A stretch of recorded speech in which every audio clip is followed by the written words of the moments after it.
It's amazing. First of all, you get to learn your growth potential. It's Melissa Tomlinson, and I'm a field recruiter for Region 3 and part of Region 2.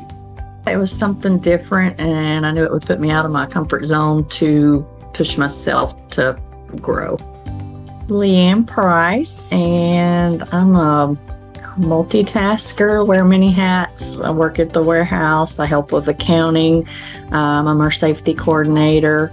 I've done service. I've managed Toyota parts. I've been an outside sales rep. So I love the idea about Women of Hudson. Being in the automotive industry for probably 16, 17 years now, it is a predominantly man environment. And I feel like this program has offered so much opportunity to other ladies out there that didn't know that we have the opportunities that we have. My name is Jan Queen, and I am the Assistant Controller / HR Generalist for Midlands Toyota. Whenever everything first came out about Women of Hudson, I was a little hesitant to join just because especially when I started this, didn't really see myself as a leader. I didn't want to be in a leadership role. And then eventually I saw that everyone else was doing it and kind of peer pressured into it. And I kind of realized that I guess I did want to be a leader, and I wanted to surround myself with people that were going to help me grow into that kind of position and go a little bit outside my comfort zone. My name is Emma Brown, and I am a marketing manager here at Spartanburg Toyota. I think that the opportunity that it provides to me, as well as the platform that it gives to all women, is such a vital role to play in not only the industry that we're in, but in the corporate world as well. My name is Lydia Calloway. I am the lead staff accountant for Hudson Corporate. I was so interested in learning more about this industry because it's new to me. My name is Kathleen Farrell, and I'm Ryan Duncan's executive assistant. I decided to be a part of Women of Hudson because I felt that it would be a good way to network with other women that I usually wouldn't have contact with, just to open lines of communication and have different people to reach out to, whether it just be to say hi or to have someone as a resource. Candace McCleary, corporate staff accountant. I feel like in automotive specifically, but even in marketing also, that there aren't a lot of females to look up to and to go to for guidance and help, and you don't get a lot of women in power positions, and so having a group of other women who have succeeded, have had put themselves out there, who've gone above and beyond to enhance their career, and having that and seeing that has been really beneficial as far as gaining the confidence needed in a management role or a director role. My name is Emma Gall, and I am the corporate marketing director.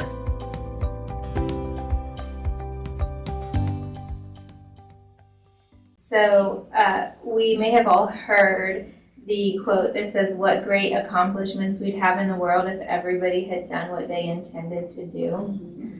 So let's talk about what the difference is between intention and intentional. Intention is just thinking about something and setting a goal, but intentionally is actually doing it and making things happen. Having a plan to get there. And then taking that plan and turning it into action. Or into a habit. Mm-hmm. Yes. So you're saying that having the plan is the intention. Mm-hmm. The action to make that plan happen is intentional. Doing it's intentional.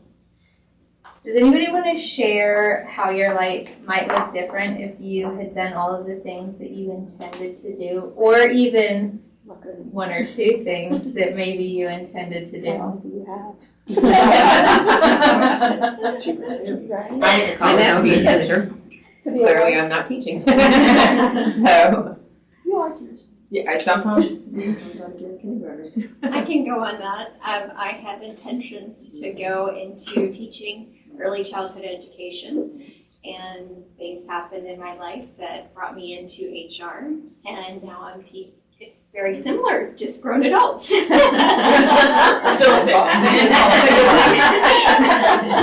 Sometimes, not all the time. Sometimes. Yeah, I think for anybody who has gone the route and tried college out, I don't think there's a lot of people who stayed with their same course path, because I was going to teach 5th grade. That was my love, and then business school seemed a lot better. I was going to be an attorney. I was going to be an attorney, and then I got my paralegal degree and decided I didn't like it, and my kids were grown, and then at 40, I had a newborn. Ta-da! So my whole life went from going this way to traveling because all my kids were grown to, okay, here we are with a 1-year-old, what do we do now? So. I was going to school to be a dancer, so I was studying dance, and I was going to go to New York, and led me down a different path, but it's been great. Listen, I think that's most of us in here, not everybody maybe, but most of us, again, life ends up just taking us down the path that it wants to take us on. And if we're not intentional about the things that we do to put ourselves in the direction that we want to go, or to point ourselves in the direction that we want to go, then we're going to end up wherever we wake up in the morning, right? Wherever the wind blows. So I think, to me, that's why it's most important to be, to learn about being intentional, right? What are we doing on purpose every single day or on a regular basis to point us in the direction that we want to go, as opposed to just waking up and landing wherever. So I think I've mentioned this quote in every single Women of Hudson meeting that we've had, because I think it's just such a good one. I don't know, it just has meat to it. It sticks with me. But what do y'all think about the quote, "Success is something you attract by the person you become"? For me, I think you attract the people similar-minded like you. So if you are aiming for success, you surround yourself with other successful people, and it just becomes part of your norm. You got to put yourself in the rooms of people that you want to be like, or that you want to be around. If you don't know where to start, put yourself in a room. Even if you don't feel like you belong there, put yourself in there anyway, and by the time you walk out, you're good to go. Absolutely. That's a good point. I've done that many times. I'm like, oh God, here I am. But I was there, and then I was bringing people with me by the time it was said and done. So I believe that what you put out into the world is what you bring back in. So starting with yourself, starting with your success and pushing your success and your outlook out into the world is what you pull back in, because people naturally gravitate towards successful people. I think that's the biggest hurdle here is we all have things in our life that we want to change, right? But when do we stop making excuses and saying that's too hard, or not right now, I'll do it later, and we actually start doing things on purpose to move us in a specific direction, and that's when our growth starts.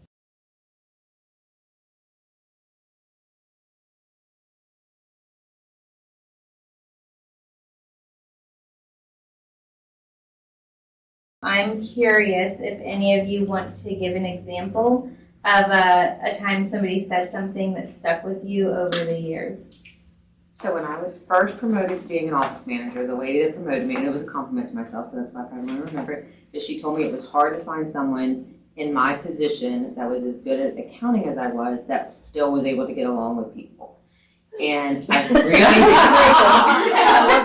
really tried to remember that, going down as I've continued to grow and, done more stuff, because the reality is the better I get along with people, the easier it makes my job. Mm-hmm. Yes. Even though I might think that they are completely wrong, they are completely off base in whatever it is they're doing, and I feel like I shouldn't, be that way to them. It's still, in the end, I guess the saying about you catch more flies with honey, it just helps in the long run. I can't remember where I heard it from, but they said that when you have an interaction with someone and they say something that just kind of takes you back, you have to, before you react, take time to evaluate your relationship with that person. And if you know that that person is usually not a jerk, then you can't take what they say in that manner. You have to take what they say from a place of their character.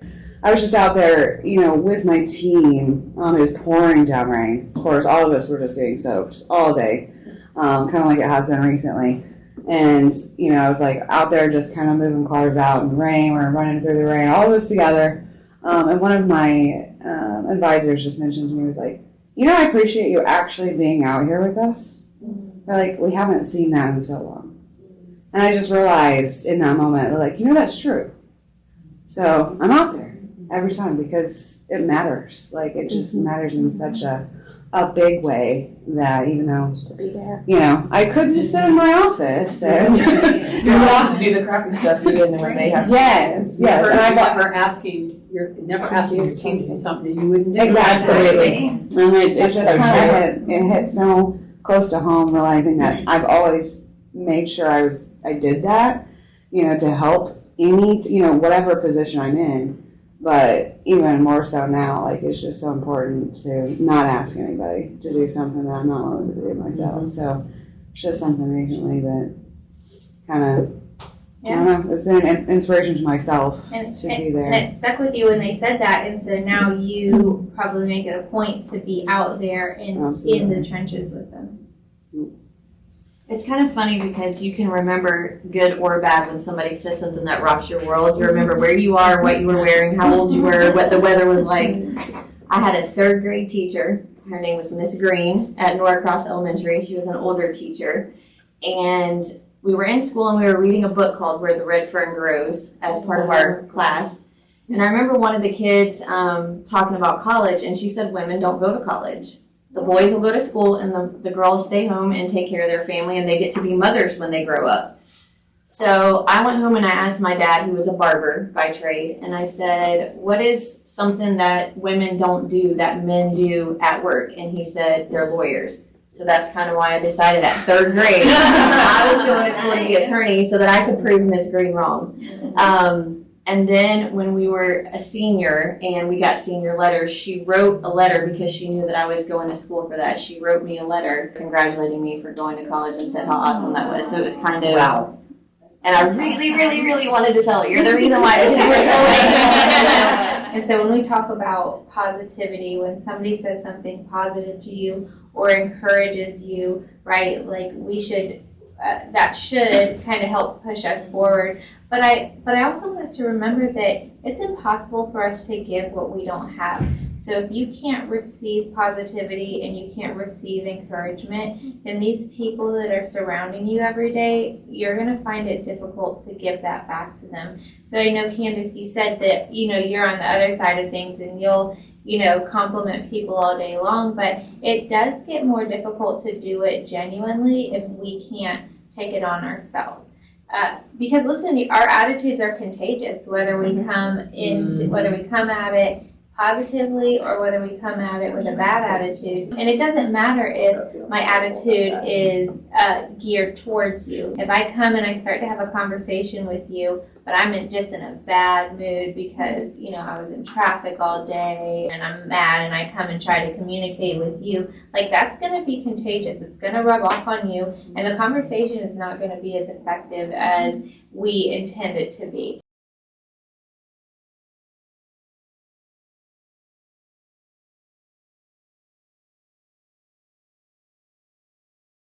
I would say that we can't control what happens in life. We can control how we react to it. But we can control how we react to it.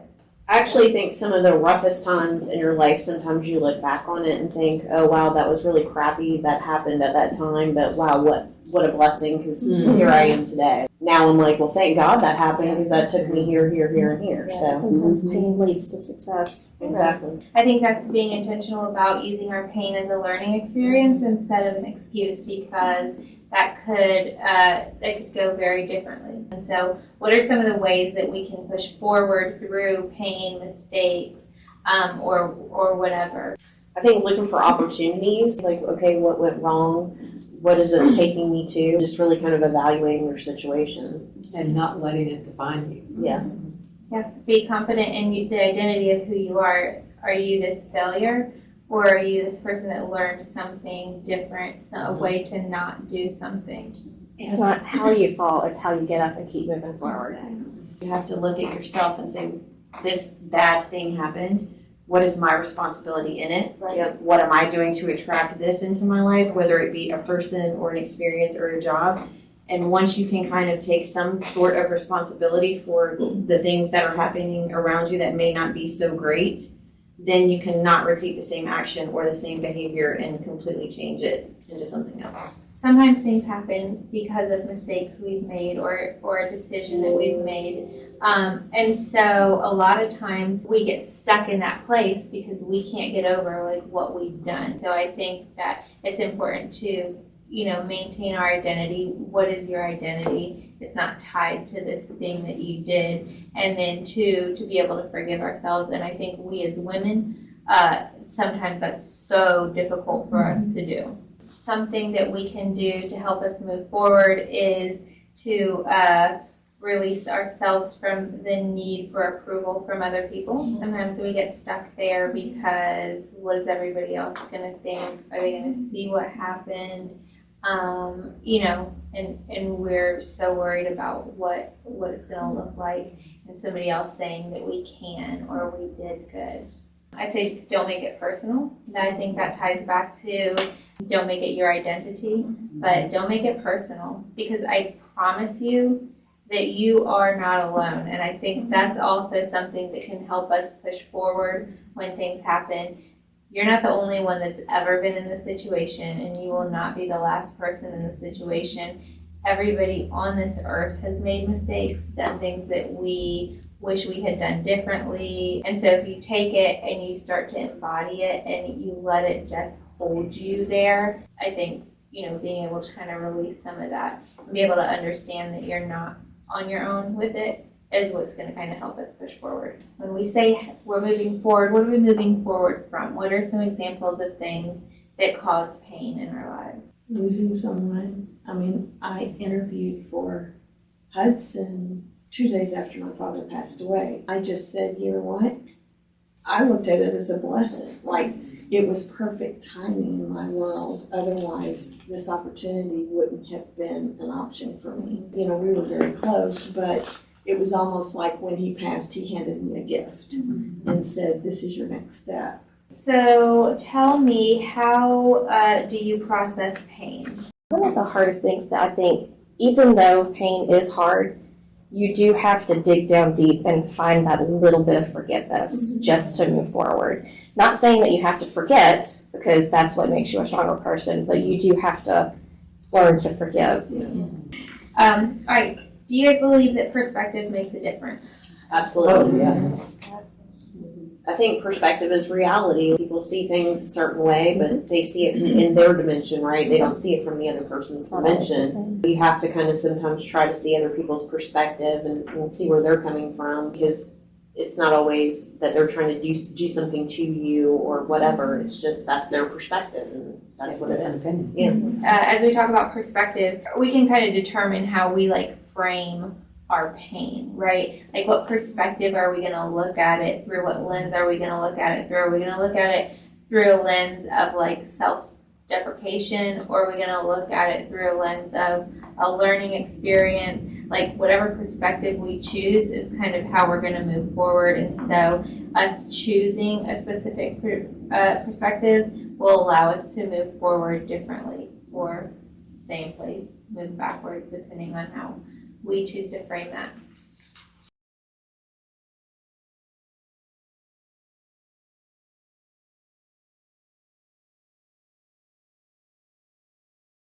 So what comes to mind when you hear the word environment?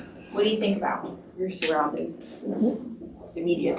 The people around you, Inside and space outside. that you're in. What are some ways that our physical environment can affect us? I know I like to have a clean desk space and be organized, have like a little to-do list. I have to set myself up for success. And like when I work from home, I still get up and I take a shower and I get dressed. Like I don't work in my jammies. Like I act like I'm going to work because that helps me get in that kind of work mindset. What are some ways that clutter can affect us? Messy room, messy mind. That's what I tell my kids all the time. If your room's a mess, your living quarters are a mess, it's all going to be a mess. Like keep your car clean, keep your room clean, keep your workspace clean, keep it clean, because then you can. So our environments affect the way we feel, the way we think, and even what we believe to be true about ourselves and others. It can determine our productivity and our effectiveness, how much we grow and learn.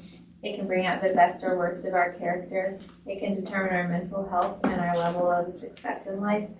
Our environments also dictate our fundamental belief systems. We are products of our environment. How do you guys feel about that? I think like when you grow up in an environment, obviously it leaves, like I grew up with a mom who was bipolar.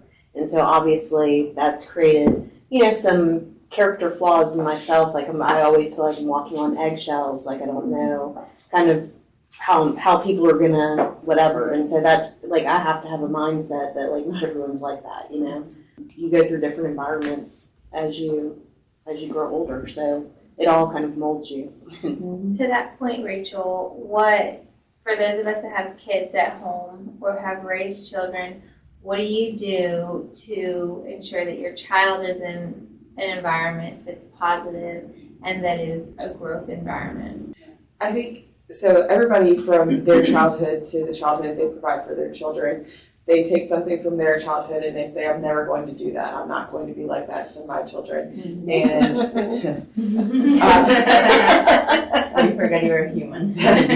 But one of the things that was not present in my childhood was positive words of affirmation. There was not a lot of I love you thrown around. There was not a lot of you're doing a great job or I'm proud of you thrown around. And so that's one thing that with my daughter I'm super intentional about is giving her the accolades that she deserves, making sure that she knows that there is tons of love and tons of I'm proud of you. I mean I don't care how big or small it is to know that I'm always proud of her or that she always is the light of my life despite how my face might say otherwise. But that was with my daughter, it's all about being intentional about making sure that she hears the things that I didn't get to hear as a kid because I know they're important to know. So what can we do in our everyday life to help create a positive growth environment for those around us? What can we do intentionally to create this positive growth environment? For a lot of the people that I know, mirroring a mentor technique that I've kind of seen, especially within Hudson, I talk to people. I get to know what you like, what you want to do, what's an aspiration that you have, and then I ask you about it, or I check in with you and be encouraging. If I know that like going to school is your thing, or applying for a better job is your thing, like checking in with somebody and being like, hey, have you made any inroads to that? Anything I can help you with? Like trying to be encouraging so that everybody around me can also be as much as they want to be with their growth. You never really truly know how that's going to affect that person either. It might just be the smallest little care that you give that somebody just to help boost them. When I met my husband in Brazil, we don't really talk about depression or anything like that. It's kind of something that everybody hides. And he grew in an environment that a person was always thinking. He was like, well, now I can tell you I was really depressed, and you took me out of that environment and you just show me the good things in life, just for a simple like meal you brought it to me. Like my mom never really did that for me. So when I brought like all the positivity, he changed his mindset. Everything is not negative on his life anymore. And when he realized when he is falling on that negativity again, and he's like, I need to push it back and go. And that was not a mindset he had, but it's just because I was always positive. It's contagious. It's contagious if you are positive if you are growth minded, then the people that that are around you will, follow suit.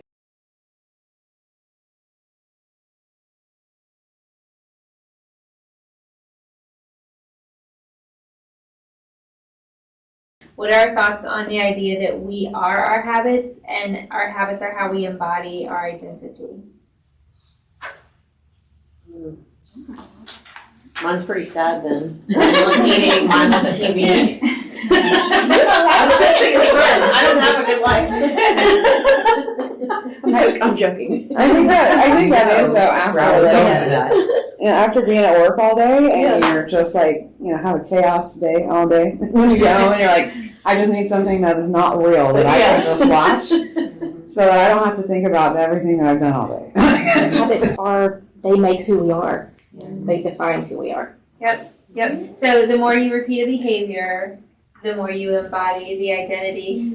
So if Maria picks up a book and she's reading a book, but Natalia reads every day. Natalia is a reader, like that's a piece of her identity. She's embodied that, right? I don't know if you guys remember that I did the example of the smoker where I had two people come up there and had them both resist a cigarette, right? And the first person, I said, hey, Tammy, would you like a cigarette? And Tammy says, no thanks, I'm trying to quit. And so then I asked Natalia, do you want a cigarette? And she says, no thank you, I'm not a smoker, right? It's a small difference, but the identity of Tammy is a smoker who is trying to quit smoking. The identity of Natalia is a non-smoker. And so the more we do things, right, the more Kimberly's identity is, she works out. So she doesn't just go work out, but that's part of her identity. It's what she's I don't know what you call those people. Sorry. I've always had a very low self-esteem my whole life.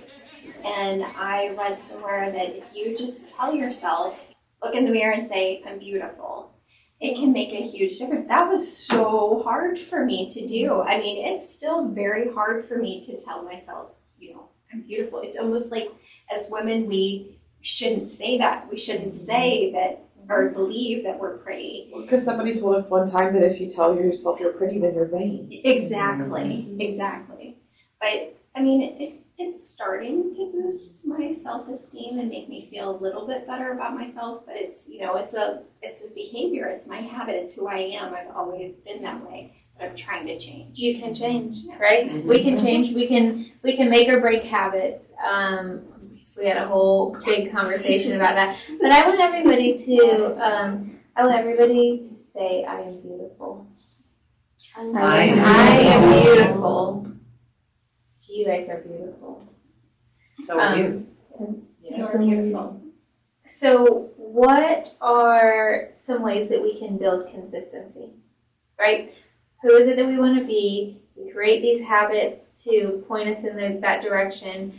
We start to become these things that we do. So who is it that we want to be, and then how do we start creating that consistency? Faye, you bring out a really good point because I've always been so driven and my identity has always been my work. But what is my identity? What is Tammy? What is Tammy's identity? I get up, I make my bed every day because my father was in the Navy and you made your bed every day and you made it with the corners tight, But, I have 3 bikes. I love to ride bikes. I want to be that biker with the helmet on, with the stripe down the back. That form is so beautiful. And I want to run over. But I'm like, now I'm sitting here thinking, what does it take to be that biker?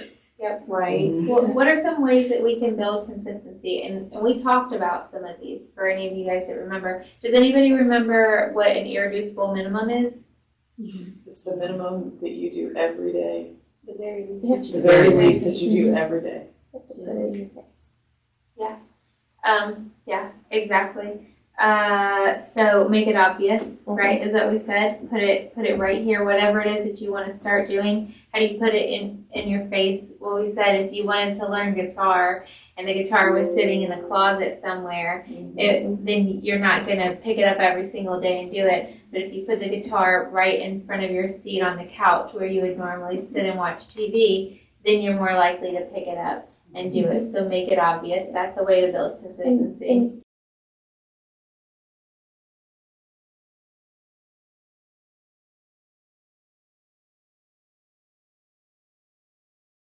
Now let's talk about being intentional, which we've been talking about the whole time, but let's talk about what it means to be intentional with our growth.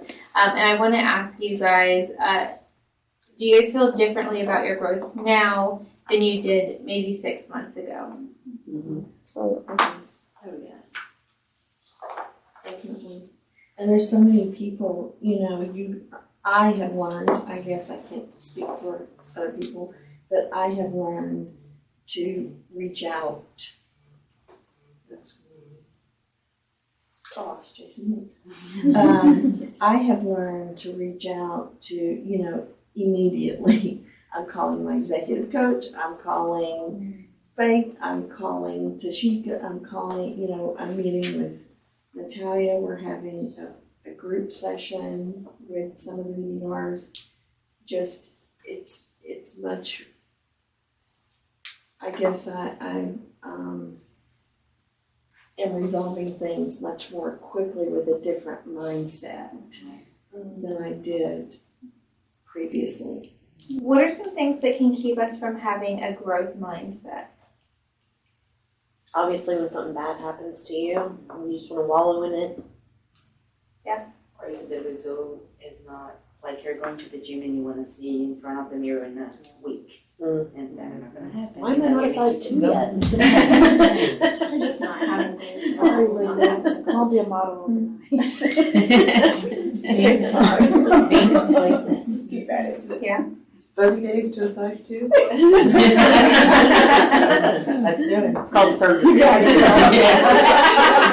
You got it. Maybe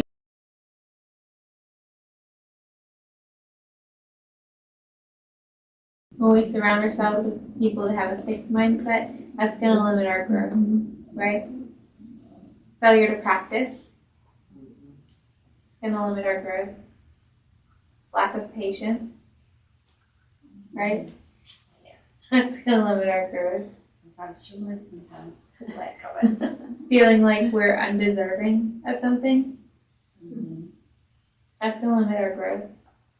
I have a little table here, the differences between a goal mindset and a growth mindset, because goals are not a bad thing, right? We all want to have goals, but if our mindset is strictly like, how do I reach this next goal, as opposed to like, how do I make myself better, a better person, right? A goal focuses on the destination, growth focuses on the journey.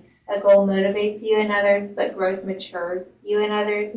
A goal is seasonal and growth is lifelong. A goal challenges you, but growth will change you.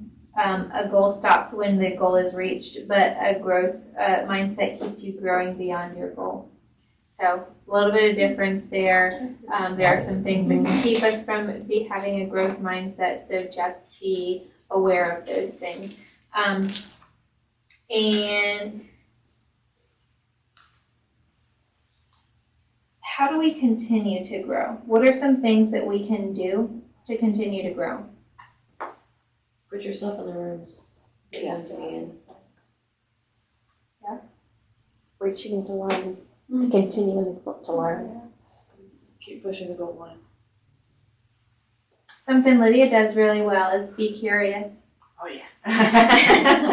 all the things. Right? I'm sure I'm That's annoying gonna all help our of you growth. with all my questions that I ask. Not at all. I would rather ask a million questions and have a better understanding than not ask one and have to work twice as hard. Yeah. Absolutely. Don't make a mistake. Reading Reading for sure. Or listening to books. or listening to I'm books. better at that. Aiming aiming for progress, not perfection. creating consistent behavior, tracking our daily habits, putting ourselves intentionally in a growth environment, right? We talked a little bit about what a growth environment looks like. Make sure that you know who you're hanging around, the places that you go on a regular basis. Are they a growth environment? And if they're not, how do you get yourself into a growth environment? Determine your passion, your purpose, and your vision, right? You're not going to grow if you don't know any of those things. You don't know where you're trying to grow to.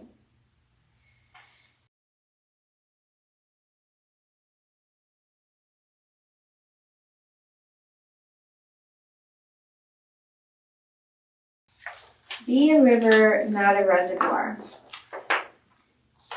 Do you believe that growing yourself enables you to grow others? Absolutely. Absolutely. 100%. Do you have an abundance mindset? I think it's really important in order to grow others. A couple of things happens, right? One, you have to continually work on yourself, which is why I think it's so important that we focus on this personal growth, all of the things that we've been talking about for these last couple of hours, because if you don't put anything in, you can't give anything out. You can't pour from an empty cup, is that what they say?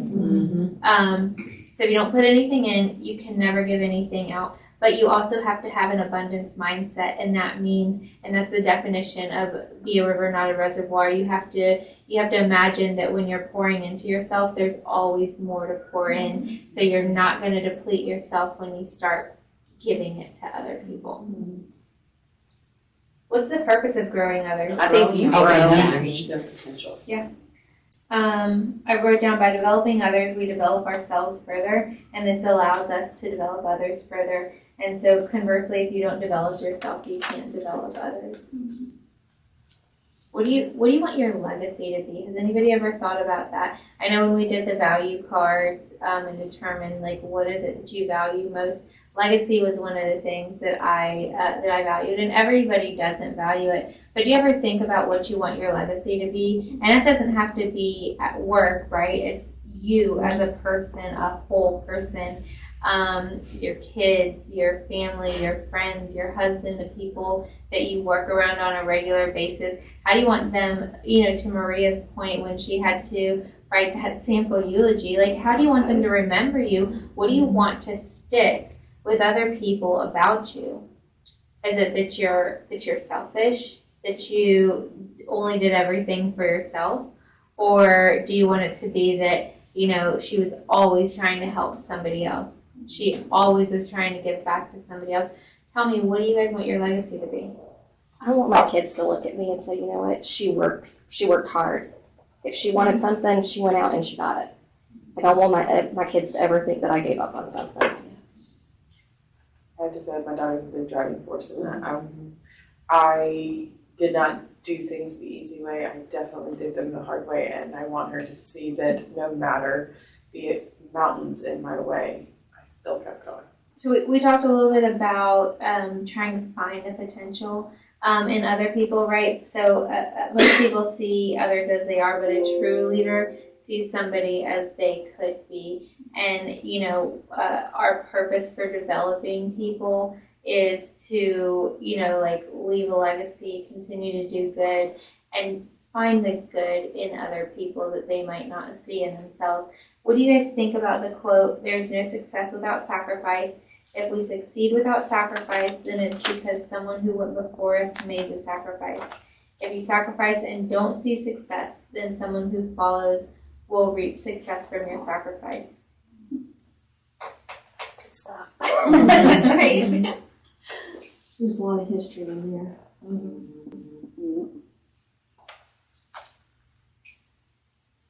People have sacrificed, even for us sitting in this room today, women in the workforce have sacrificed, for a group of women in the automotive industry to be sitting around the table and talking about intentional growth and how we contribute in a personal way and in our work environment.